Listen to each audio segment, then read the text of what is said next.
வாடி சப்பா இங்க வாடி அம்மா உண்டு இல்ல ஓடுறா வெடுப்படுக்கிடுவா வெடுப்படுக்கிற ஓடியாடுறா நான் விட்ட பேக மாட்டிக்கிற வர்றா போறவா.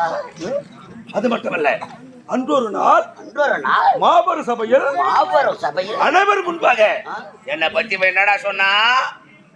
அதே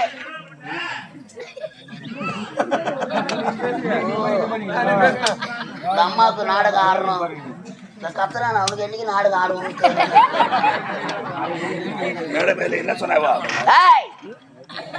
இந்நாட்டு அமைச்சரை பார்த்து அஜய கருணாகம் கை நீட்டி பேசலாமா?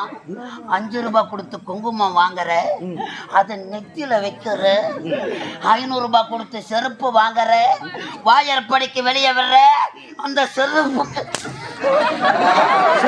சம்பந்தம் சொல்லிவிட்டான்.